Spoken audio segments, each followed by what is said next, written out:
আমি কপিলৰ দ্বাৰা ভক্তি লক্ষণ বৰ্ণনা তাৰে পদ আছে, আমি আগবাঢ়িছো। কৃষ্ণ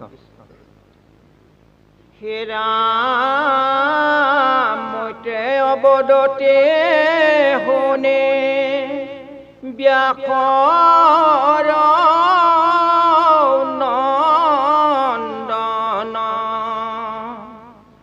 কপিল হৰিৰ পিতৃ যেবে গৈলা বন হে ৰাম মাতৃৰ সাধিয়া প্ৰীতি পাছে ভগৱন্ত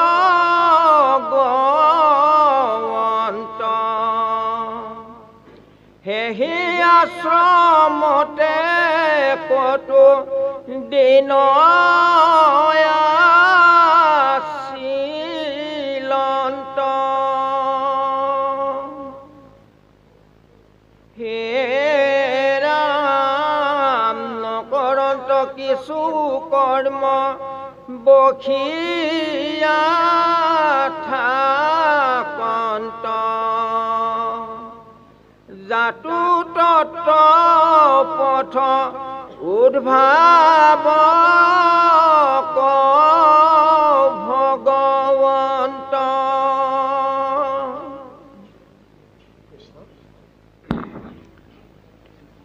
কপিলৰ দ্বাৰা ভক্তি লক্ষণ বৰ্ণনা মৈত্ৰেয় পদ্ধতি শুনি ব্যাসৰ নন্দন। ব্যাসৰ নন্দন মানে বিদুৰক কৈছেগৈ। বিদুৰৰ দুবাৰ লাভ হ'ল। কৃষ্ণৰ বৈকুণ্ঠ প্ৰয়াণৰ সময়ত মৈত্ৰেয় আছিল আৰু উদ্ধৱ আছিল। মৈত্ৰেয়কো ক'লে আৰু উদ্ধৱকো ক'লে। বিদুৰ খুৰা আহি নাপালে। তেওঁ ধৃতৰাষ্ট্ৰই বেয়া কথা কৈ খেদি দিলে। বিদুৰে কৈছিল, দাদা শ্ৰীগালকক খেদি ৰাখিও শাৰ্দুল, শিয়ালবোৰক খেদি দিয়া, নাম সিংহক তুমি চপাই আনা। ধৃতৰাষ্ট্ৰই উল্টা বুজিলে আৰু বিদুৰক ভৰ্ৎসনা কৰি খেদি দিলে। আৰু বিদুৰে ক'লে, ময়ো ভাতৃঘাতী সংঘাত নাচাওঁ, মই তীৰ্থ কৰিবলৈকে যাওঁ। আৰু ইমান পবিত্ৰ আত্মাৰ আছিল, তেওঁ যি ঠাইলৈকে গৈছে, এটা যদি নিজৰাও চুই দিছে, একেতে বিদুৰৰ নিজৰা এটাও চুই দিছেগৈ, সেইখনে তীৰ্থত পৰিণত হৈছে। মানে ইমান পবিত্ৰ। আৰু তেনেদৰে কৃষ্ণ গ'লগৈ আৰু এদিন উদ্ধৱে বিদুৰক লগ পালে আৰু অতি চমুকে কথাখিনি ক'লে। বিদুৰতে মনটো ভৰা নাই, আৰু বা কি কি হৈছিল তাৰমানে পুংখানুপুংখকৈ লাগে।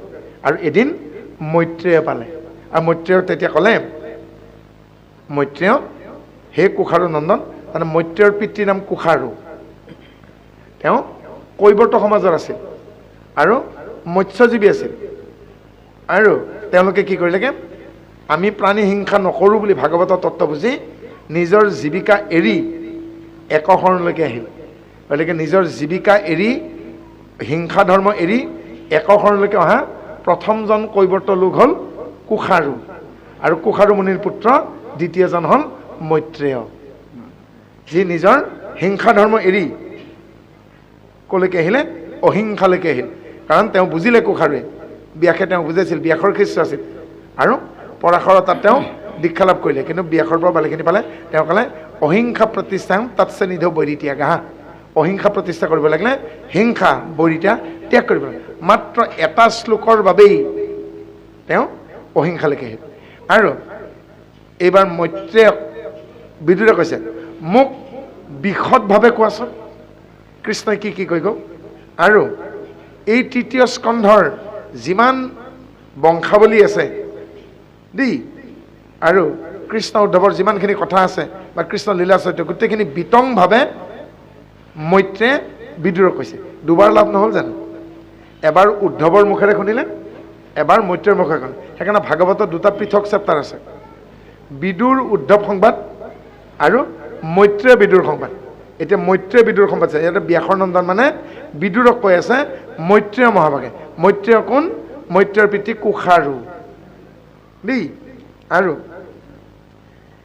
মৈত্ৰীয়ে কৈছেগে মৈত্ৰীয় পদ্ধতি শুনা ব্যাকৰণজন কপিল হৰিৰ পিতৃ যেবে গৈলা বহন আৰু হে বিদুৰ শুনা কপিলৰ পিতৃ কৰ্দম ঋষি যেতিয়া বনলৈ গুচি গ'ল কৰ্দম বনপ্ৰান্ত হোৱাৰ আগে আগে পুতেকক কৈছে পুত্ৰ মই এটা কথা ভাবিছোঁ মই বহুত দিন এই আশ্ৰমতে থাকিলোঁ জন্মৰ পৰা মই এদিনো ইয়াৰ পৰা বাহিৰ ওলোৱা নাই ব্ৰহ্মচৰ্য গাৰ্হস্থ্য বানপ্ৰান্ত এতিয়া মোৰ বানপ্ৰান্ত চলিছে গতিকে মই এতিয়া ভাবিছোঁ মই পৰিভ্ৰমণত যাওঁ তেতিয়া পুত্ৰ কপিলে পিতৃ কৈছে পিতৃ তুমি গ'লেও যাব পৰা মই বান্ধি নাৰাখোঁ তুমি মোৰ পিতৃ মই তোমাৰ পুত্ৰহে আৰু যদি তুমি নাযায় বোলে ঘৰতে থকা তুমি গৃহত থাকিও মুখ্য লাভ কৰিব পাৰিবা গাৰ্হস্থ্য আশ্ৰমে উত্তমে উপায় মাথো নিয়মে সংযমে থাকিবা সদায় ডিচিপ্লিন লাগিব দেই তেতিয়া কৈছে নহয় পুত্ৰ মই যাওঁ দিয়া কিহৰ কাৰণে বাহিৰখনতনো ক'ত কি হৈ আছে মই এবাৰ চাওঁ আৰু কৰ্দম যেতিয়া গুচি গ'ল মাতৃয়ে মানে পত্নী দেৱহূতিয়ে জীয়াই জীয়াই বিধৱা হোৱা যেন হ'ল তেতিয়া কৈছেগৈ হে স্বামী আপুনি আৰু ঘূৰি আহিবনে বোলে সম্ভৱতঃ মই নাহোঁ সম্ভৱতঃ মই নাহোঁ বুলি যেতিয়া ক'লে তে পত্নীয়ে বুজিলে যে আৰু শেষ দেখা দেখি না বুলিও ক'ব নোৱাৰে গতিকে মোৰ গতি কি হ'ব তেতিয়া স্বামীয়ে এটা ইংগিত দিলে তোমাৰ যি সুধিবলগীয়া আছে যি বুজিবলগীয়া আছে যি জানিবলগীয়া আছে সমস্তখিনি তোমাৰ পুত্ৰই তোমাক দৰ্শন কৰাব বোলে মোৰ পুত্ৰই বোলে তোমাৰ মোহ হৈছে মোৰো নহয় তোমাৰো নহয় আমাৰ সংযোগত তেওঁ আহিছেহে কাকো পৰে তালু সৰে এডাল তাল গছত তাল পকি আছিল কাউৰী এজনীয়ে পৰি দিলে পৰা মাত্ৰেই পকি থকা তালটো সৰি গ'ল তেতিয়া লগৰ কাউৰীবিলাক কৈছে চাহ মোৰ কিমান শক্তি যিটো তালক কোঠাৰি দি ফালিব লাগে মই চুই দিয়াৰ লগে লগে ঠুকটোৱে সৰি গৈছে আচলতে সৰু সৰু হৈহে আছিল কাউৰীজনীৰ চৰণ স্পৰ্শতেই তালৰ ঠুকটো সৰি গ'ল ঠিক তেনেকুৱাকৈ কৈছে যে তোমাৰ আৰু আমাৰ সংযোগ মাত্ৰ কিন্তু ঈশ্বৰ আহিছে গতিকে সেই ঈশ্বৰে তোমাৰ সন্দেহ ভঞ্জন কৰিব আৰু কেনে কৈছে কপিল হৰিৰ পিতৃ যেবে গ'লা মন মাতৃৰ খাদিয়া পাছে কৰি ভগৱন্ত সেই আশ্ৰমতে কতো দিন আছিল আৰু মাতৃৰ মনৰ সংশয় ছেদন নোহোৱালৈকে কপিল প্ৰভুৱে আশ্ৰমত আছে কি বুলি কৈছে তেওঁ ভগৱন্ত মাতৃৰ পাছে প্ৰীতি সাঁচে ভগৱন্ত ভগৱন্ত মানে কি সংস্কৃতত ভগৱন্ত বুলি কয় অসমীয়াত ভগৱান বুলি কয় অৰ্থটো বুজি ল'ব ভপদে ভূমি পৃথিৱী গপদে গগন আকাশ উপদে বাৰিচ তাৰমানে জল বৰ বাৰি যেন চলচকৰ নহয় যে নপদে নভমণ্ডল বিশ্বব্ৰহ্মাণ্ড তপদে তৰণ অৰ্থাৎ ভগৱন্ত শব্দৰ শেষৰ আখৰটো কি ত তাৰমানে সেইজনে তৰাব পাৰে কোনে তাৰ আগৰ গীতা লিখি থৈছে যিজন ভূমিৰ স্বামী আকাশৰ শেষ সীমা পানীৰ অধিকাৰী আৰু বিশ্বব্ৰহ্মাণ্ডৰ হৰ্তা কৰ্তা বিধাতা সেইকাৰণে তেওঁৰ নাম ভৰ্তা ভৰ্তা মানে ভৰণ পোষণ দিওঁতা গোপী ভৰ্তা পদ কমলৰ গোসাত নিশ্চয় পাইছেগৈ সেইজন ভগৱন্ত অসমীয়াত অকণমান সলনি হ'ব শব্দটো ভগৱান ভ গ ৱ অ ন ভপদে ভূমি গপদে গগন উপদে বাৰিচ অপদে অগ্নি পৃথিৱীত অন্তৰিক্ষত সূৰ্য মধ্যত বিদ্যুৎ যাৰ এই তিনিটা বিভূতি সেইজনে নভমণ্ডলৰ হৰ্তাকৰ্তা বিধাতা ভগৱান অসমীয়াত ভগৱান সংস্কৃতত ভগৱন্ত বুলি কয় নকৰন্ত কিছু কৰ্ম বসিয়া থাকন্ত জাতো তত্পথ উদ্ধাৰ ভক ভগৱন্ত আৰু মায়াৰ কৰ্ম একো নকৰে বিষয় বাসনাৰ ধান্দা নাই অনবৰতে এটা চিন্তা কি চিন্তা জীৱৰ তৰণৰ উপায় আৰু চিন্তা কৰি কৰি কপিল মুনিয়ে এখন দৰ্শন শাস্ত্ৰ লিখিলে কি বাৰু সেইখন সাংখ্য দৰ্শন ইয়াতে যদি কোনোবা ফিলচফি দৰ্শনৰ ছাত্ৰ ছাত্ৰী আছে তেওঁলোকে আপাত দৰ্শন আস্তিক দৰ্শন নাস্তিক দৰ্শন চাৰ্বাক দৰ্শন যোগ দৰ্শন সাংখ্য দৰ্শন 6খন দৰ্শন পঢ়িব লাগিব সেই 6খন দৰ্শনৰ ভিতৰত শ্ৰেষ্ঠ হ'ল সাংখ্য দৰ্শন আৰু যোগ দৰ্শন মহৰ্ষি পতঞ্জলীয়ে কি ওলাইছিল যোগ দৰ্শন আৰু কপিল প্ৰভুৱে কি ওলালে সাংখ্য দৰ্শন কপিল প্ৰভু 15জন সিদ্ধৰ ভিতৰত প্ৰধান ব্ৰহ্মাৰ মানৱ পুত্ৰ 4জন 4 সিদ্ধ সনত কুমাৰ সদানন্দ সনাতন সনত কুমাৰ সবাক বাকী কেইজন নিৰ্বাক জিমুত বাহন অনংগ দেশৰ ৰাজকুমাৰ জিমুত বাহনে সখীয়ে শংখচূড়ৰ প্ৰাণ বচাইছিল কাৰণে গৰুৰে ইন্দ্ৰ আৰু বিষ্ণুৰ অনুমতি সাপেক্ষে অমৃত দান কৰে আৰু তেওঁক সিদ্ধি লাভ কৰে 4 একে 5, কপিল প্ৰভু 6 নম্বৰ, আৰু ঋষভদেৱৰ 9টি সন্তান, শেষৰ 9টি সন্তান 9জন সিদ্ধ। নিমিনৱ সিদ্ধ সংবাদত আপোনালোকে নামবিলাক পাব।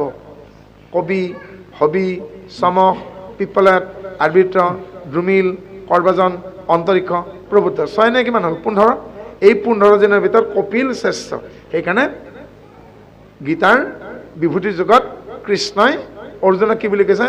সিদ্ধানাং কপিল মুনিহি, সিদ্ধসকলৰ ভিতৰত ময়ে কপিল দেই। আৰু 15জন সিদ্ধ কিন্তু বিশ্ব ব্ৰহ্মাণ্ডত। তাৰ ভিতৰত আটাইতকৈ শ্ৰেষ্ঠ কোন? কপিল। কাৰণ কপিলে মাতৃৰ মনৰ সংশয় ছেদন কৰিছিল দেই। হেনয় পুত্ৰক দেখি ৰংগমন, ব্ৰহ্মাৰ বচন স্মৰি বুলিলা বচন, দেৱহূতি বদতি শুনি মহাশান্ত, ইন্দ্ৰিয়কে পোষণতে মই ভৰিলো মহাশ্ৰান্ত। আৰু তেওঁ বৰ শান্তশিষ্ট বালক। আৰু এই শান্তশিষ্ট বালকটো কাৰ পুত্ৰ? কৰ্দম আৰু দেৱহূতি। এতিয়া পুত্ৰ মানে কি আৰু পুত্ৰী মানে কি? অৰ্থ একেই। পুত্ৰ মানে ল'ৰা, পুত্ৰী মানে ছোৱালী। তাৰ অৰ্থনো কি আমি জানো হওক। ইয়াত 6ষ্ঠ অধ্যায়ত নৰকৰ বৰ্ণনা আছে অজামিল উপাখ্যানৰ কাষত। আৰু এই নৰকৰ ভিতৰত আটাইতকৈ যিখন যাতনামূলক নৰক পুং দেই। এতিয়া পুং নামৰ নৰকৰ পৰা যিয়ে পিতৃ মাতৃক উদ্ধাৰ কৰে তাৰ নামে পুত্ৰ, স্ত্ৰী প্ৰত্যয় যুগলে পুত্ৰী। অৰ্থাৎ ল'ৰা আৰু ছোৱালীয়ে সমানে পিতৃ মাতৃক উদ্ধাৰ কৰিব পাৰে। চাব, বহুতে এতিয়া পুত্ৰ সন্তান নোহোৱাৰ কাৰণে মনত দুখ কৰে। কিন্তু যদি আপোনালোকৰ আমাৰ আগত যিসকল মাতৃ আছে, এই মাতৃসকল যদি পৃথিৱীত নাহিলেহেঁতেন, আমি মতা মানুহবোৰ জানো মাটি ফুটি ওলাইছোঁ? মাটি ফুটি ওলালে এখেতৰ নাম কুমতি, মোৰ নাম কেঁচু হ'লহেঁতেন। আৰু যদি গছত লাগিলোহেঁতেন, এওঁ ধুনীয়া এটা আম হ'লহেঁতেন, মালদৈ বা লেঙেৰা আম, আৰু মই এটা কাঁইট থকা কঁঠাল হ'লোহেঁতেন। আমি গছতো লগা নাই, মাটি ফুটি ওলোৱা নাই, হয় নহয়? এই মাজতে এজন মগজুত বেছি ঘি থকা মানুহে পশ্চিমত ক'লে, কি বুলি ক'লে? বোলে এই অমুকত আইসকলক কিয় প্ৰৱেশ নকৰে? কিবা এখন সত্ৰ এখন আছে পশ্চিমৰ ফালে, মাইকী মানুহ মানে মহিলাসকলক সোমাব নিদিয়ে। এতিয়া তাৰে এজনক সোধোতে ক'লে, সাংবাদিকে সুধিছে, এই কি কাৰণে আইসকলক সোমাব নিদিয়ে? তেতিয়া নামৰ আগত ডক্টৰেট ডিগ্ৰীও আছে দেই। তেতিয়া তেওঁ কৈছে আৰু যে মাইকী মানুহ অপবিত্ৰ। 3টা শব্দ কৈছে, মাইকী মানুহ অপবিত্ৰ, হয়নে? এতিয়া তেখেতক সুধিছে ফোনত, হেৰি নহয়, আপোনাৰ মা যদি অপবিত্ৰ, আপুনি কেনেকৈ ধোৱা তুলসীৰ পাত হ'ল? তেতিয়া তেওঁ কিন্তু ফোনটো ব্লক কৰি দিলে। তেওঁৰ মাক যদি অপবিত্ৰ, নে কি কয়? আমাৰ মাবিলাক যদি অপবিত্ৰ, আমি ধোৱা তুলসীৰ পাত কেনেকৈ হ'ল? পৃথিৱীখন কাৰ পৰা পাইছেনে বুজি? গতিকে সেইকাৰণে কৌটিল্যই কৈছেগে, মুখ থাকিলেই চব কথা ক'ব নাপায়। বাপজনাই এটা কোটি টকীয়া প্ৰশ্ন কৈছে, কোটিও নহয়, 10,000 কোটি টকাৰ প্ৰশ্ন। এই যে কোনবৰেকা কৰৰ কোটি, যে সত্যত এটা দাপৰ কলি, 4 যুগতে ভক্তি কৰিছিল, কোনটো যুগৰ ভক্তি শ্ৰেষ্ঠ বুলি কৈছে দেই। এতিয়া ইয়াৰ উত্তৰ 2টা। সত্য যুগত ধ্যান, ত্ৰেতা যুগত যজ্ঞ, দাপৰত পূজা, কলিত হৰিৰ নামৰ বাহিৰে আৰু নাহিকে যায়, হয়নে? সত্য যুগত ধ্যান কৰি পেলাই মানুহে ঈশ্বৰক পাইছিল। ত্ৰেতা যুগত যজ্ঞ হৈছিল, ৰামে যজ্ঞ কৰি দেখুৱাইছে নহয়। শেষতে সীতা লগা হ'লকে সোণৰ মূৰ্তি থৈ দিছেগে, হয়নে? দাপৰত পূজা, কৃষ্ণ পাবলৈকে ৰুক্মিণীটো পূজা দিছে, পাইছে নহয়। কিন্তু কলি যুগত শ্ৰেষ্ঠ বুলি কওঁ। এইকাৰণে কওঁ যে সত্য যুগত যিসকল ধ্যানস্থ ঋষিমুনি আছিল, তেওঁলোকে কলি যুগত নৰতন দেহ লাভ কৰিবলৈকে প্ৰাৰ্থনা কৰিছিল। আৰু অইন যুগত তপস্যা কৰিব লাগিছিল, ধ্যান কৰিব লাগিছিল, কিমান ঘি লাগিছিল, কত কি লাগিছিল। কলি যুগত একো নালাগে, কেৱল নাম ল'লেই তৰি যাব পাৰি অতি সহজতে। সেইকাৰণে কৈছে কলিৰ বহুত বেয়া গুণ আছে।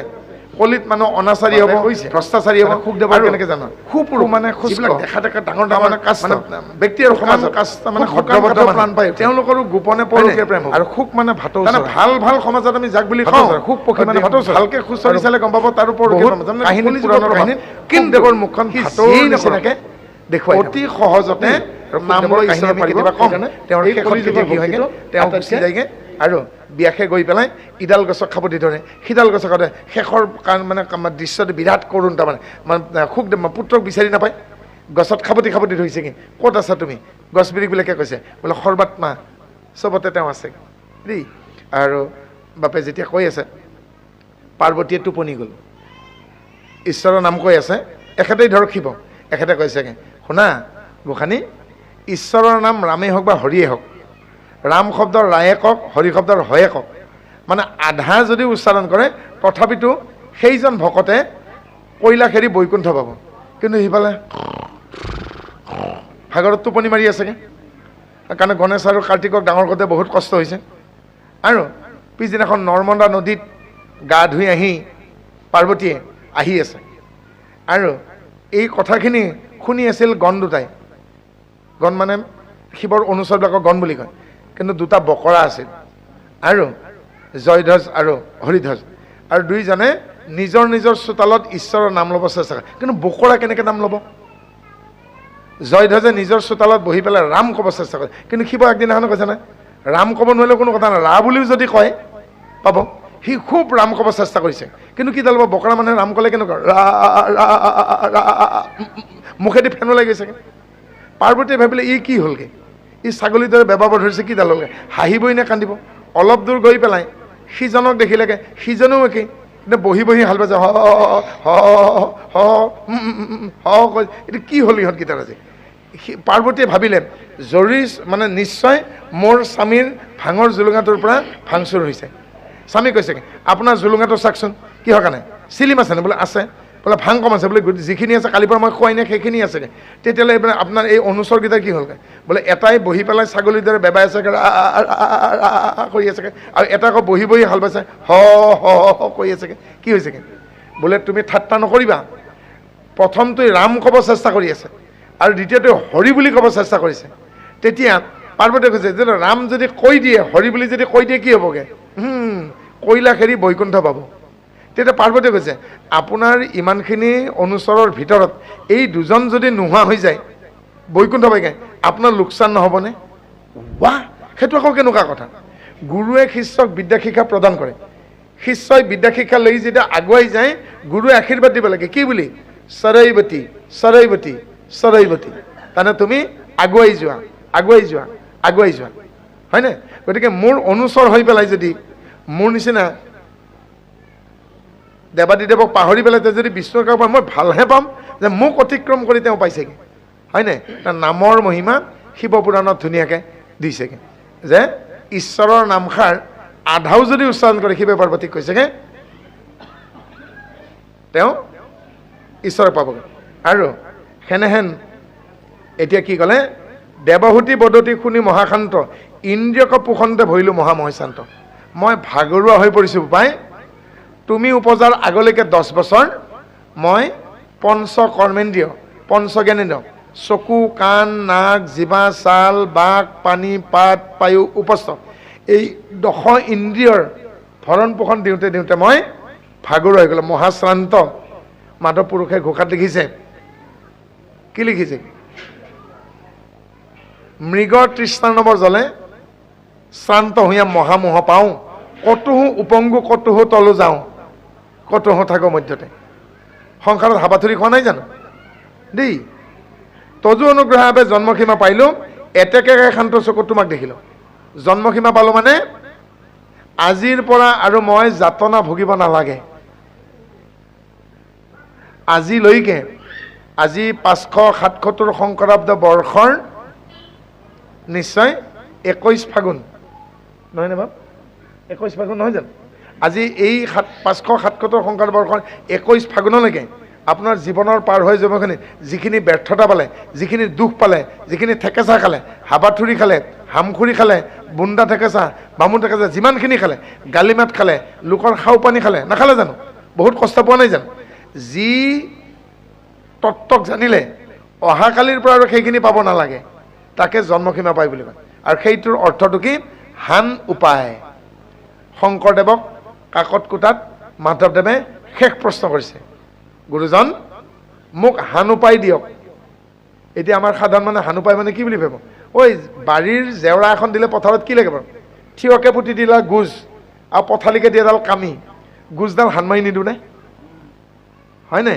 সেই বুলিয়ে ভাবকচোন, এই পথাৰত জেওৰাখন দিওঁতেনে গছডালেদি যেনেকৈ হান মাৰি দিওঁতে যেনেকৈ বসুমতী দুখ পায় সেনেকৈ আমি যিবোৰ দুখ পাইছোঁ অতীতত সেইবোৰ আৰু পাব নালাগে, হয়নে?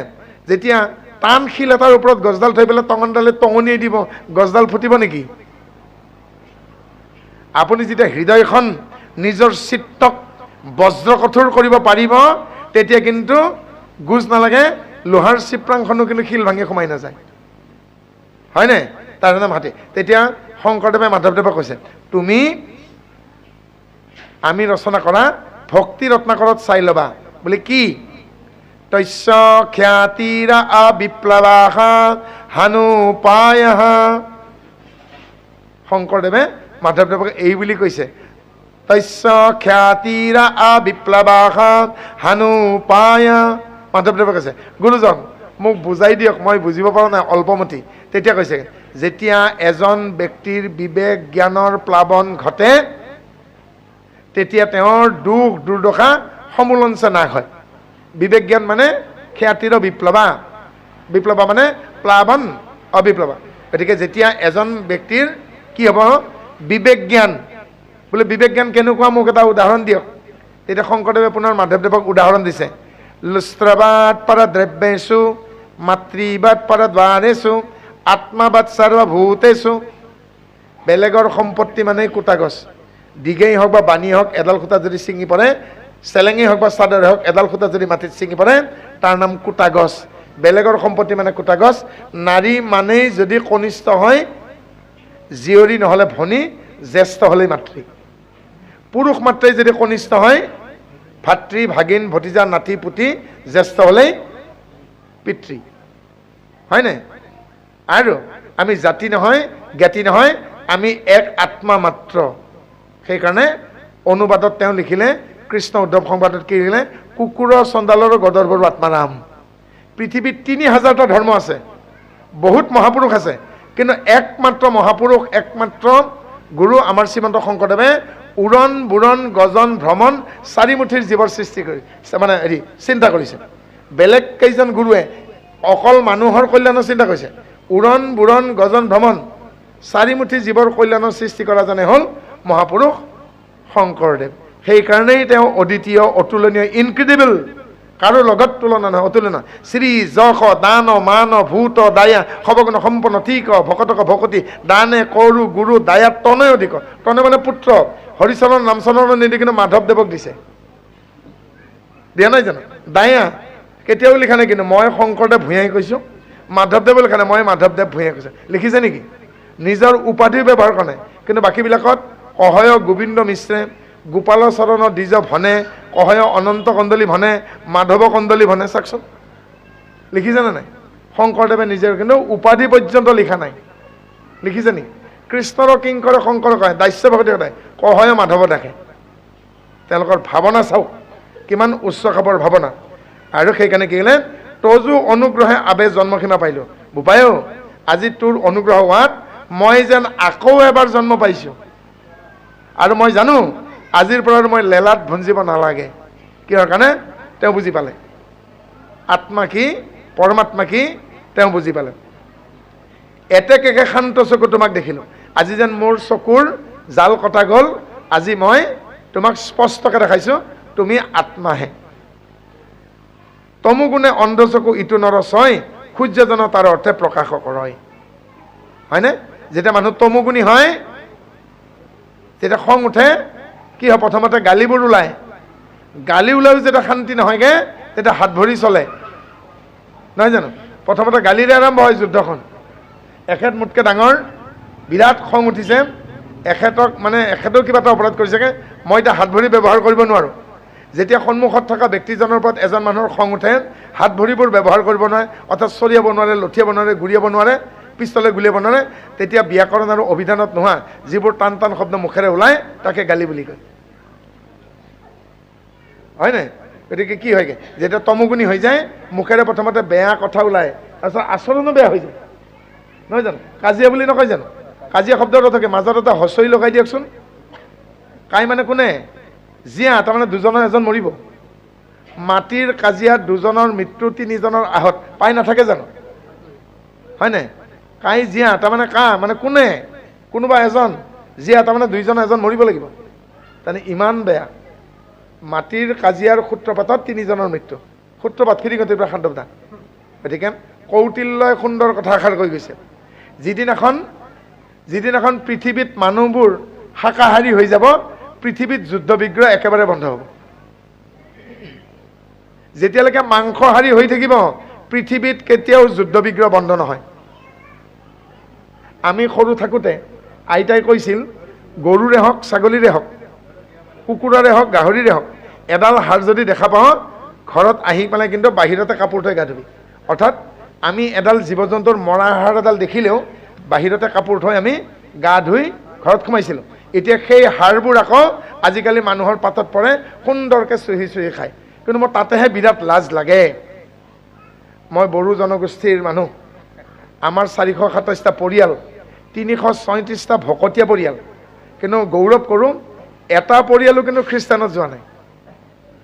হয়তো সংঘত নাই, সত্ৰত আছে কোনোবা, কোনোবা হয়তো হৰিদেৱা দামোদৰ, কিন্তু এটা পৰিয়াল আমি খ্ৰীষ্টান হ'ব দিয়া নাই দেই। কিন্তু এতিয়াও আমাৰ কেইটামান প্ৰকাৰৰ আমাৰ পূৰা 100% এতিয়াও আমি ভকত হ'ব পৰা নাই।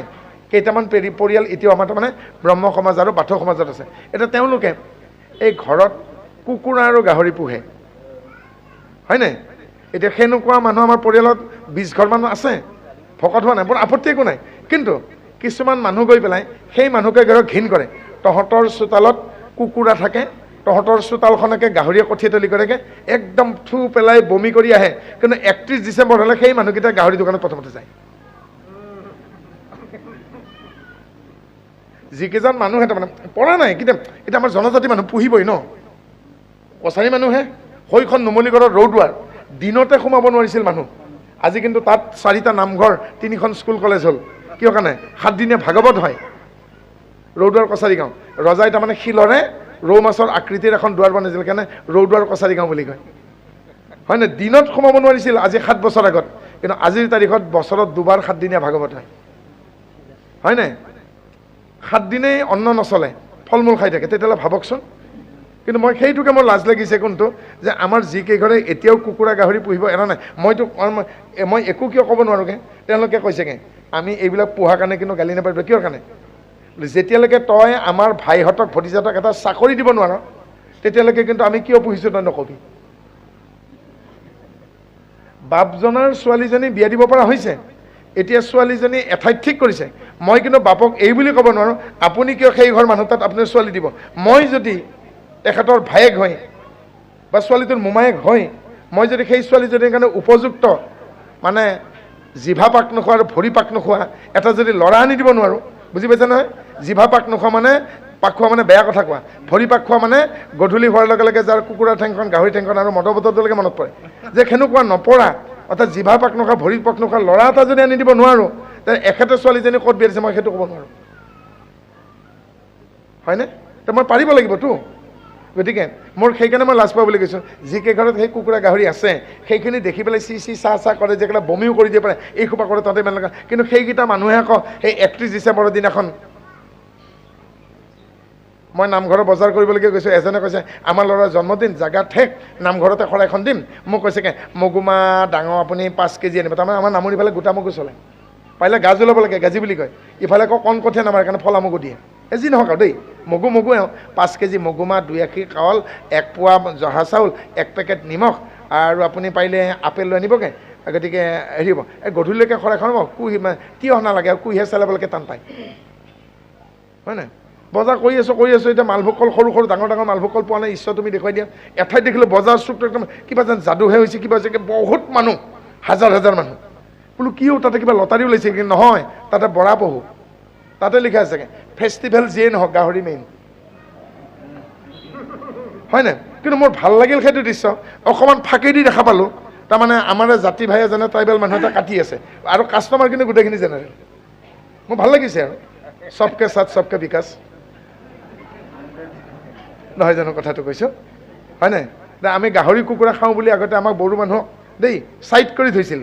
এতিয়া ট্ৰাইবেল পিছ আমাক যেন কৈছেগৈ তহঁতে বহুত দিন খালি এইবিলাক মই দেহক গাহৰি তেতিয়া আমি খাম, তহঁতে বাদ দে।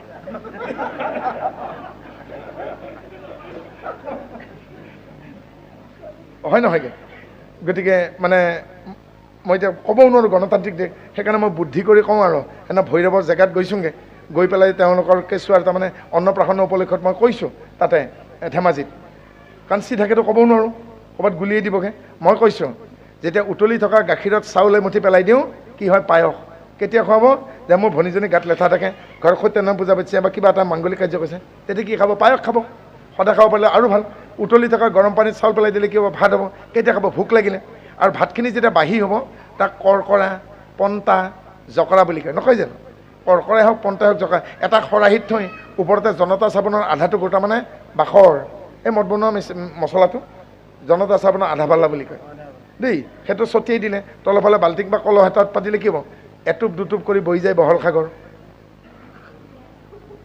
হয় নাই? এই চাউল দিওঁতে আপোনাৰ পায়সো হৈছে, চাউল দিওঁতে ভাতো হৈছে, আৰু সেইখিনি ভাতখিনি আকৌ বাঢ়ি কৰ্কৰা, পন্তা, জকৰা হওঁতে তাতে আকৌ তাৰমানে তলফালে বহি যায় বহল সাগৰ হওঁতে আকৌ ভৰি পাকো খাইছে। এতিয়া কোনটো খাব? পাইছেনে বুজি? এদিনে খাইছিল আৰু মানে দ্বাৰকাত হাহাকাৰ লাগিছিল, তাকে এখেতে কয়, এখেতে কৈছে, এখেতক সুধিছে এদিন হেৰামত দেই, কি সুধিছে গম পাইছেনে? অনিৰুদ্ধ কি অচুৰ হ'ল? কৃষ্ণৰ ককাই বলৰাম, বলৰামৰ পত্নীৰ নাম ৰেৱতী, ৰেৱতীৰ পিতৃৰ নাম ৰৈবত, বহুত ওখ ডাঙৰ ৰজা, আৰু তেওঁ বোলে দ্বিতীয় বিশ্বকৰ্মা, আৰু তেওঁ 10খন দুৱাৰৰে এখন নগাৰ বনাই দিলে, সেইখন হ'ল দ্বাৰকা। আৰু সেই দ্বাৰকাত দিনে ৰাতিয়ে সাৰে থকা, তাৰমানে ৰাতি টোপনি নমৰাকৈ ৰখি থাকিব পৰা, যদি ৰখিয়ে নাথাকে নগৰখনত অঘটন। শাম্ব, গদ, সাত্যকী, অক্ৰূৰ, প্ৰদ্যুম্ন, কৃষ্ণ, বলৰাম, বজ্ৰ, দণ্ড, এই 10জনে ৰখে। এদিনটো গণ্ডগোল লাগি গ'ল। আপোনালোকৰ পৰা অকণমান আগত তেজপুৰ বুলি কয়, এইবাৰ জামুগুৰিহাট য'ত অধিৱেশন হৈছিল, তাৰ পৰা অকণমান আগত কাৰ বানৰ ৰাজ্য, তেওঁ জীয়েকৰ নাম কাৰ নাম? উষা। উষাৰ বান্ধৱীৰ চিত্ৰলেখা, ছবি আঁকে, আঁকোতে আঁকোতে উষাই দেখুৱাই দিলে এইজন ৰাজকুমাৰক মোক লাগে। ক'ত থাকে? বোলে দ্বাৰকাত। মোক লাগেই